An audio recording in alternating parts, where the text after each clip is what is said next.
Live from Studio 3, this is Packaging Today with Evelio Matos, Adam Peake, and Cory Connors.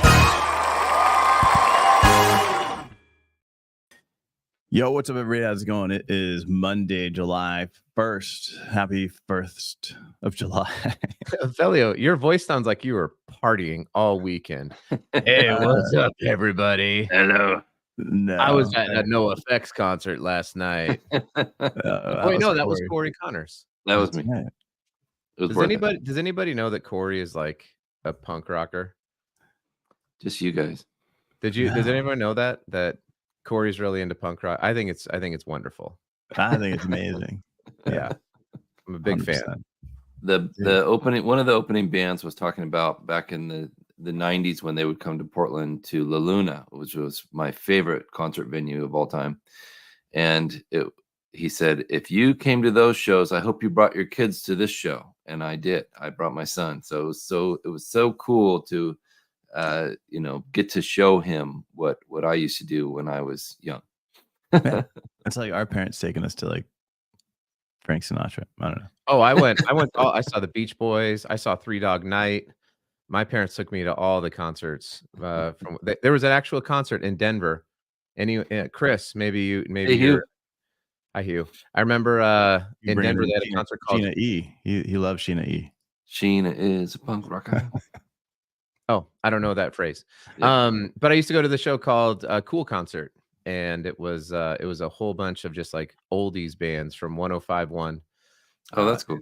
My parents took me every summer. It was like this festival at Mile High Stadium. It was a lot of fun. I love that. Nice.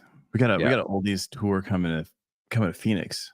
It's an oldies tour. It's gonna be oh man. Oldies is like newies to me though. Like it's like, oh yeah, I remember now. Like the music we liked is oldies. Like, Right. No Effects is an oldie. Yeah, This is their final tour. Crew Yeah, it's been 40 years. Yeah. What's that, Evelio? We got 2 Live Crew coming. Yep, it's pretty old. Don't bring your kids to that. Don't bring your kids. I mean, you can. We're not going to judge, but we'll judge a little bit. Yeah, it's like New Kids on the Block came to Utah I saw them with like Boys to Men, and I will tell you this, not in Utah, I saw them in Colorado. Boys to Men was still incredible because they're like actually talented and can sing. New Kids on the Block was atrocious. Don't waste your money, everybody. It's awful. Wow. It'd be like It's us so- trying to dance. It's so bad. It's just a bunch of like 40 and 50-year-old women like swooning over Joey, but they're not talented. Like they can't dance anymore, and they certainly can't sing. I was like, this is terrible. Bring back Boys to Men. They were at least good. Oh man. Okay. Anyway, rant over. All right. Yes. Lots to cover today. I'd go see PM Dawn. Yeah, But, I could see PM Dawn. Yeah, I could see that. That'd be good. Maybe Seal. Yeah, he just has that one song. What you gonna do? Sing that like 50 times? Yeah. Like what Kendrick Lamar. Did you see the Kendrick Lamar concert where he did Not Like Us 5 times in a row at the end of his show and everybody lost their minds like how great it was? Yes. Oh yeah. Yeah, know, Bob. Let's transition, Bob Hawkinson. Well done, Bob. Yeah, thank you. Sometimes we need a producer. Yeah. Charlie has been fired. Charlie so long. We screwed that up. We should have kept him. Right, packaging mistakes. So what we're talking about today is packaging mistakes. 1 being Disney, 2 being Costco. Big deal. Oh, Ryan, man, that I can feel that right here. Thank you, Ryan Fox. Ryan and I are kindred spirits on Instagram. By the way, we're like LinkedIn packaging people, but on Instagram we have this like whole alter ego, and we've become Instagram fans or friends as well. Basketball and music, basketball, and obscure random religious things from our childhood. It's great. Love it. Oh, hey, our logos are still up there. Let's go. Let's get into Disney World News today. All right, man. So this thing's crazy. All right, so it's crazy, but it happens. So that's the thing. This Mel's driving. This is an actual image from Universal Studios. Then I'm gonna get this loud commercial happening there.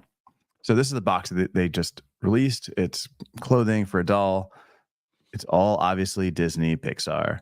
And then the back of the box has the doll sitting in front of a Universal Studios thing instead of being in front of Pizza Planet. Right? Sorry, that's my best impression. So much plastic. Ton of plastic. Not just in the packaging, but I'm sure in every single item in there. True. But, including the clothing. Yeah, exactly. But like this, is there? Do we think there's PP in the Pizza Planet, which is also PP shirt? Oh, 100%. PP in the PP shirt. 100%. Okay, I love it. So the question is, have you guys ever, anybody that's watching, listening on here, have you guys ever made a packaging mistake like this, where it could have been caught, you could have done something, but it got past everybody's approval and it made it to market? I think as everyone is typing in, I would like to share one, if that's okay. Yeah. So this was a while back, and we were running shrink sleeves for a customer, and it was kind of like they had a main shrink sleeve, and then they had other countries that all use kind of the same artwork or the same film. So they had changed the substrate from clear to like a white blockout on one of the countries that was kind of down here. But the spec was never updated on for all of them. And so they placed an order for this one. We ran it on white film. It looked beautiful. Then they placed a huge order it was like $45,000. Yes, no regrets. It was like 45 grand worth of shrink sleeves, and they placed it, and the order came over, and it was the same artwork, and we printed them and on the clear shrink sleeves on the film, right? Because that's what they ordered happened. And they were all sorts of mad because it was like, no, it was like, you should have known, because we updated this over here, that all the other ones were going to be updated. And I was like, yeah, but your order comes over with the same part number, with the same artwork. It's a rerun. Right. And so I've used this again, like talking about the importance of actually keeping your specs updated, because it was a huge mistake, and it was one that they had to own. You know what I mean? Like, we as the printers are not supposed to be making decisions like that, right? We're supposed to be making decisions that we're not supposed to be making any decisions. Honestly, it's like, we want to print the things that you sign off on. And so if we have a reorder, we're not going to be like, hey, I think maybe we can, but it's not part of the regular workflow. Yeah. Right. The regular workflow is an order comes in, it gets put into the system. It's the same artwork with the same material. You don't want to be making that decision just to unilaterally run it. Right. Yeah. And you can't rely on tribal knowledge. Right. Correct. Yeah. So great. Yeah. Hi, Kirk. Hey, Kirk. Good morning. What's up, Kirk? And I want to talk to you again and see your face. The amazing Kirk Visola. Yeah, check him out. But yeah, huge fan. Yeah, so his father-in-law launched, release packaging for 500,000 prints. I mean, these things cost money. These mistakes are costly. The Pizza Planet one, I don't know that anybody's going to notice. You're like, they could probably just leave them, right? Yeah. They'll be collector's items. Sometimes I wonder if they do them on purpose. I'm sure that's what the designer that did this. I did it on purpose. This is that's what he said. Product now. Or she. Yeah. I mean, it's on the back panel, right? So it's, to your point, it's probably remember when baseball cards would have errors? I don't know if anyone's like a baseball card collector. What was it, the dude with the bat, or the bottom of it had the FU? Cal Ripken. Yeah. Ripken Jr. Yeah. So that kind of stuff, to your point, it could be they probably don't need to yank it from the shelf, but there are times where there are mistakes where they have to be pulled, and there's a product recall, and it's a whole, I mean, it's hundreds of thousands of dollars that, that they make the mistake on, that gets missed by everybody. And I do think, I don't know, Evelio, do you still care about artificial intelligence, or have you moved on? I'm in, yeah, sure. Because I feel like there are some of these things that can be fixed by AI software, especially stop caring about it. Is millennial misspelled? Misspellings, or especially when you get into foreign languages, Yeah. Those That's are huge. difficult. You start printing something in Japanese, like a kanji, like character-based language. It's like I don't know. How are we I we grew have up to in proof Japan. this. So I'll have to Yeah. tell you my story about Japanese tattoo real quick. It's very funny. This guy walked into a Japanese tattoo studio and he asked for something cool. And then he got a Japanese character on his arm and then ran into my friend who's actually Japanese. And he said, "Oh, can you translate this? What does this mean?" And he said, "Air conditioning." that's actually a So pretty sweet tattoo, That's though. I pretty mean, like, cool. I that's wouldn't be like, "Oh, man, I gotta get this removed." I'd be like, "This is a no, great he story." kept it. He thought it was awesome. It I was love something that. cool It's for something sure. cool. Yeah. That's hilarious. Uh, yeah, man. So, all right. So if you're all right, so on the specification side, like, they could use something like SpecRite to help kind of manage Right. that side of it. But then I also think I don't know, we make these errors all the time. Not all the time, Yeah. but like as creatives, we make errors. As clients, we make errors. As manufacturers, there are errors that Mhm. happen. Um, a lot of times it comes down to time. If you can, take the time to actually review it instead of trying to pass it along. Like if you're the client side, sometimes proofs don't make it all the way back to the designer.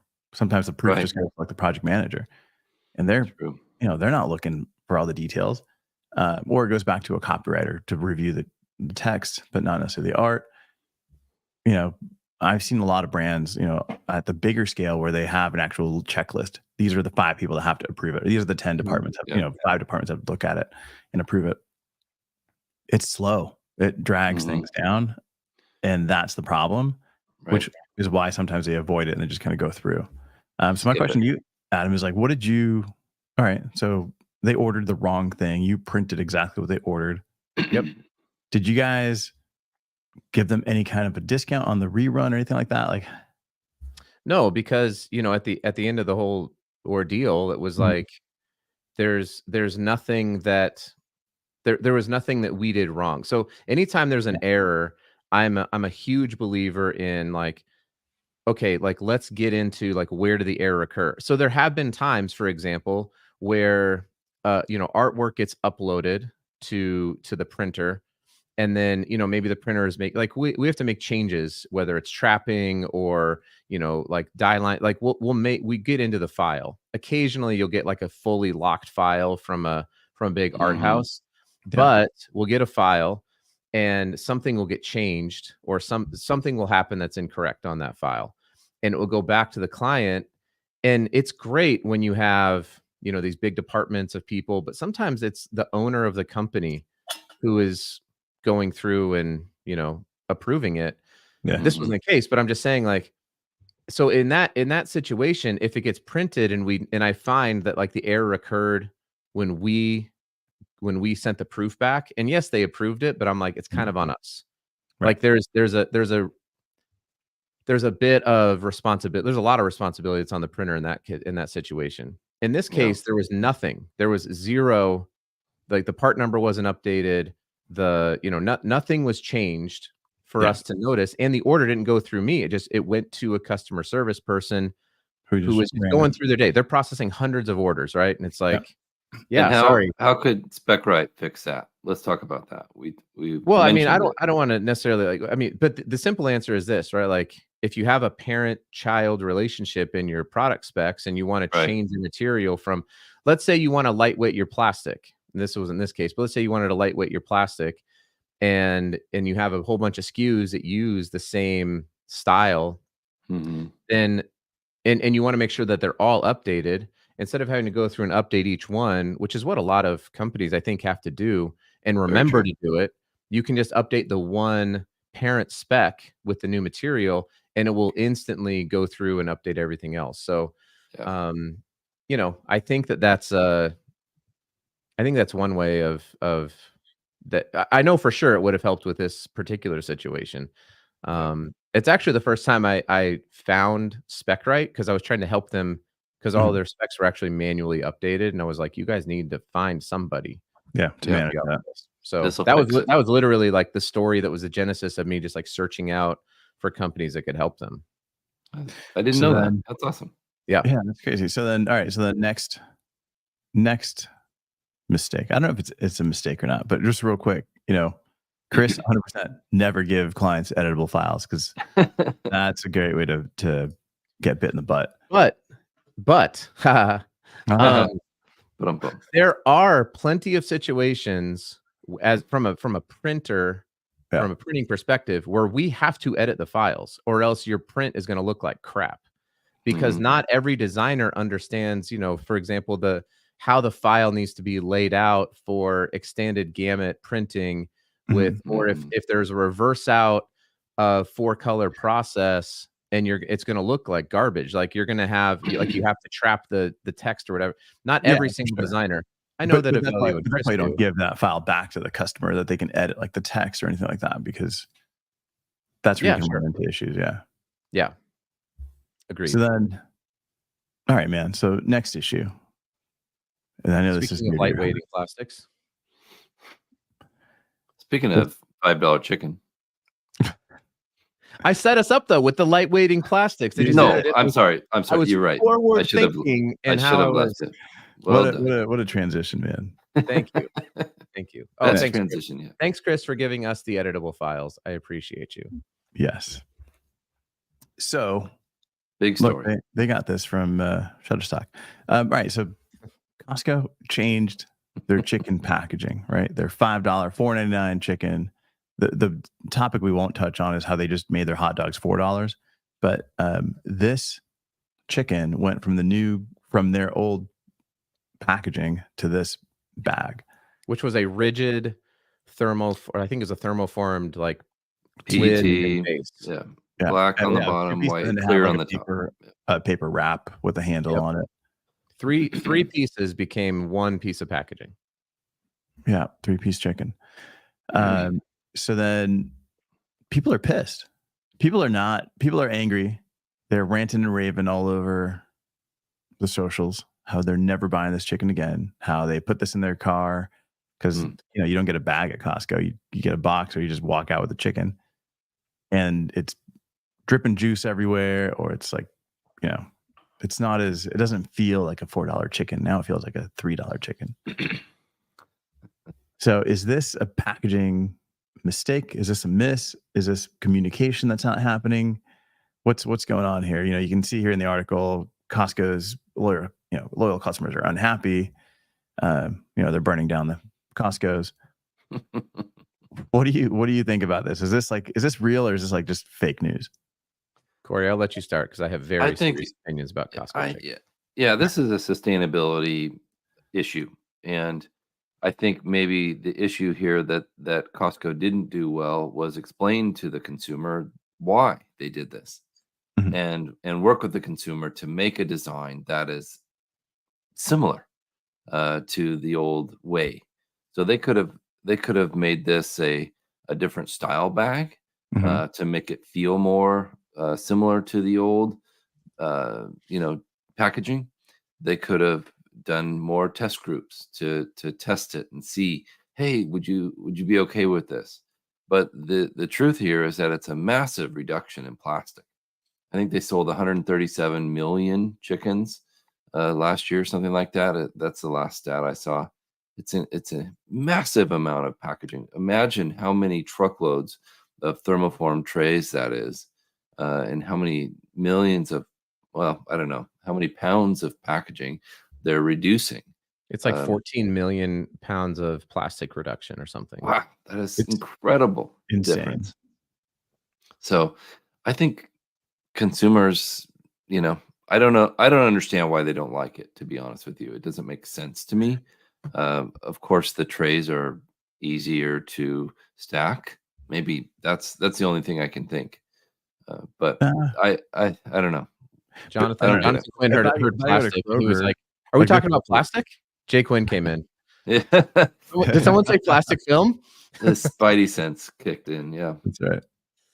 Where'd you go? Yeah, I think Kirk's right. There we go. Yeah. Loyal customers will get over it. I like what Kirk said there.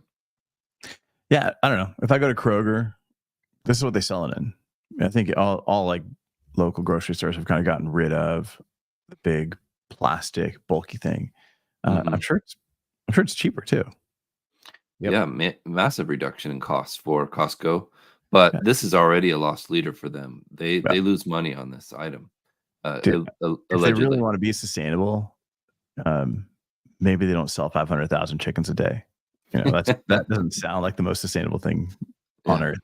Yeah, I've been in a facility that processes these chickens for actually it was frozen chickens. It wasn't the rotisserie ones. Yeah. It's pretty gross. Not as hot. I'll just leave it at that. It's like you think about going from it was like 12,000 live chickens a day become frozen chickens in one day. There's a whole show, the IPPE show, the International Poultry Processing Expo is in Atlanta. I've been to it.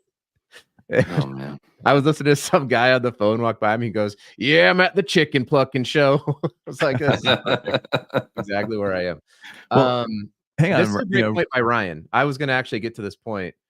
were you though? Were you really? I was, because of the cost savings on not only the EPR fees, but also you had the film, or I'm sorry, you had the paper, and then you had the lid, and you had the bottom. Okay. It's a massive cost savings for them. Slow it down for us in the back. EPR fees on the molded plastic versus EPR fees on flexible film.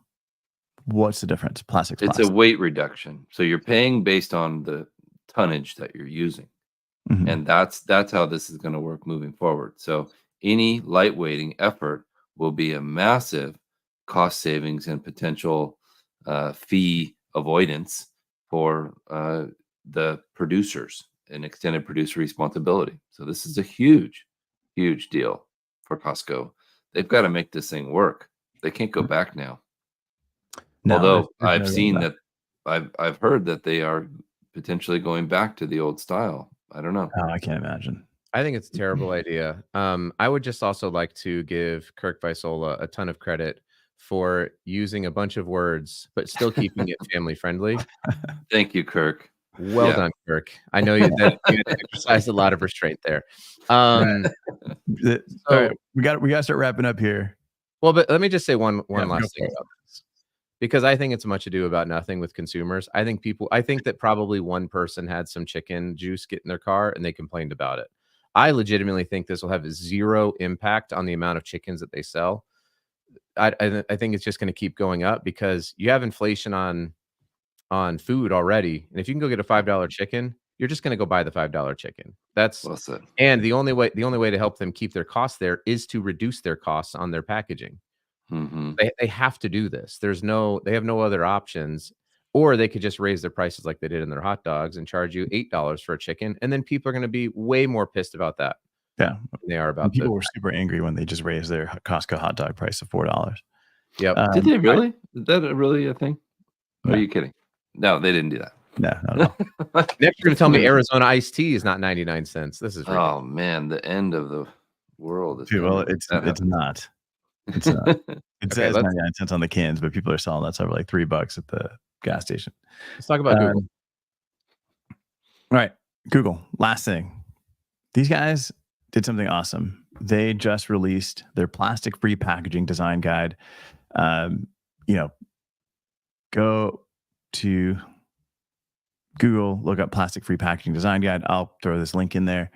I had the guys on the Packaging Unbox podcast. I'm going to talk to that'll post next week. But wait, did you have Miguel on? Yeah, I had Miguel. He's amazing. He's my friend. The whole team is crazy. Yep. But this guide walks you through everything that they've done, all the different materials. Look, PP, and their challenges. It's still funny to me. I don't know when I'm going to grow out of this, but never. But this, it goes through the challenges, the new materials, why they made the decisions. So even on the rigid boxes, going from, rigid boxes are assembled by machines that fold up the board and then add a tape to the corners. So instead of going with a plastic tape that's more durable, they went with a paper tape. The amount of plastic that reduces is so minuscule But it's like every single thing that they did and every decision they went forward with in order to achieve this, not only that, they give you all of their suppliers' names, all of the exact materials that they used, um, and like crazy. Like nobody ever releases that kind of information. I met Miguel at Circularity, and he gave me this, and it's a board that explains the different reasons they went to the different packaging materials, and it's really impressive how they were able to eliminate plastic from their packaging. Yeah, almost totally. It's crazy, man. I think if you're developing packaging, if you're a brand, if you're a manufacturer, I think this is definitely something that you should download, take a look at, because it'll help you kind of think through your decisions. They go through like to molded fiber. They look at the different materials, different types of designs, like how changing a corner radius can impact user experience, help reduce scuffing. Like it's so detailed. I think this needs to be part of curriculum across all packaging design studies, whether it's graphics or engineering, it doesn't matter. I think you have to kind of get this into your brain and kind of go through it. And if you're starting to, buy packaging, like these companies, they list their manufacturers of all of their boxes and bags and everything, their inserts and the materials and the names of the different processes, so that it makes it really easy for you to go and reach out to these companies and be like, hey, I want to do this, this, and this. What's it going to cost? Obviously, they're working with Google, which is super, super high volume. So it's not necessarily the right manufacturers for everyone, but at least it gets you started. So I think, big, huge applause to these guys, because man, that's crazy. Like being able to share everything behind the scenes is not something you see often, if ever. That was really commendable about it. That was my favorite part, was just the freedom of information. And they even they tease it at the beginning of it, and they were like, this is who Google is. We want to give people access to the best information. And so for them to do that, I actually hope sets the standard for companies, not just the customers, but also the manufacturers, right? Like there are so many manufacturers who hide what their product is, and they give it like a fake name so that they can hold on to that business. Right. And to me, I think, oh, hey, who's this? I don't know. That's weird. Evelio. Great post, LinkedIn user. But they'll make up a fake name, and they'll hide the product specs, and they'll give it something generic because they don't want anyone to know it. It's like, if you have a sustainable product that you have brought to market, it's okay. Like, you should be about the sustainability of the world, and you should be okay with your competitors doing, like making that same product. As long as if there's an IP on it, then cool, right? But like, if you don't have an IP, stop hiding behind it. Yeah. Drive me crazy. The discussion we had was like, you have to share, because if we don't share, it's like, great, Google is this much more sustainable, but what does that do to the rest of the industry? It doesn't help anybody. So it's like, you have to lift everyone up at the same time. Otherwise, you're not really going to make a big difference. You're just limiting yourself to your consumer, to your impact on the industry, which isn't as much as if you bring everybody else up with you. We'd like to introduce you to our new sponsor, Google. And the three of us will be retiring effective Friday from our full-time jobs. And should we explain what they do? What is Google.com? We need to tell the audience, right? They're like Ask Jeeves. Do you know Ask Jeeves? It's like that, but better a little bit. Oh, it's even better. That's amazing. Yeah. You should see Ask Jeeves Sustainability Guide. Those guys. Oh, awesome. I bet it's amazing. Yeah. I can't believe that was like, the early internet was pretty great, actually. There was so much stuff that was so bad, but we were so hungry for it. Hey, yeah, we needed it. The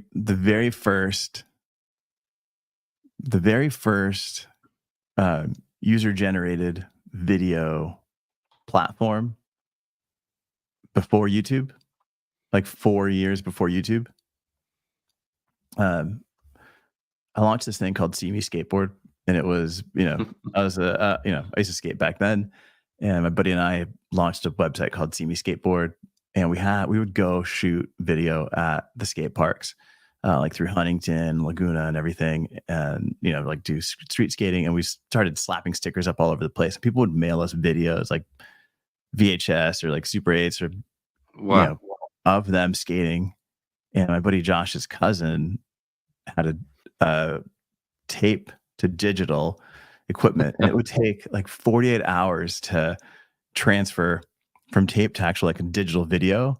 Incredible. For maybe like 40, 50 seconds worth of video, and then we would upload it. Crazy. But then we're like, nobody's going to do this. This is like this is not cost effective. So we didn't, so I think we lasted like 2 years, and then we stopped.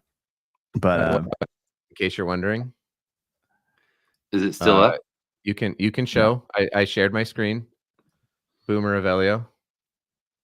There's Ask Jeeves. By the way, I googled Ask Jeeves. This is the sustainable packaging guide on Ask Jeeves. If anyone cares, it's simply whoever questions answered. This is why Google is better than Ask Jeeves. Sorry, Ask Jeeves people, but if you want to pay us millions of dollars, we will bow down to. We'll change our story. Oh man, yeah.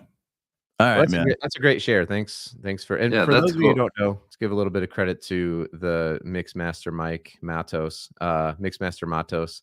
Every weekend we get these stories, so he's the one who comes up with the content. Cory and I just show up as pretty faces. Well, at least Cory. But so thanks, Evelio, for always getting us some cool content, or else we'd just be making PP. We appreciate you. Oh yeah. Thanks for being nice to me after I get this from Cory. I know. I needed you. Like, you're kind of brought down, and it was like we're talking. Like, we gotta lift you back up. I like your shirt, by the way. Nice shirt. Oh, thanks. Where could somebody get one of these shirts? They got to reach out to me personally. Be like, hey, I want a shirt. Okay. But we're making stuff. We're making goofy stuff. We are. We don't take ourselves too seriously, but packaging is serious. We're not. That's right. All right, guys. Thank you guys so much for joining us. Do us a favor, if you're on the YouTubes, subscribe, leave a comment. Every time you guys leave a comment, we get paid, $50. That's not true. Wait, you guys are getting paid for this? What? Wait a second. No wonder Evelio gives us all the content. We gotta have a conversation after this, because I was not aware of this. I'm paying to be on this show. We'll see you guys next week. If you guys have any good stories, anything happening in packaging, anything that you guys are doing that you want shared on here, let us know. We'd love to have you guys on as guests as well. Kirk, we'd love to have you on. Chris, we'd love to have you on. Bob, let us know. You're talking about you. Not if he sends me up some syrup, I'd be down. That's right. No, we'd love to talk and kind of share who this community is and what you guys are doing. So let us know. Reach out.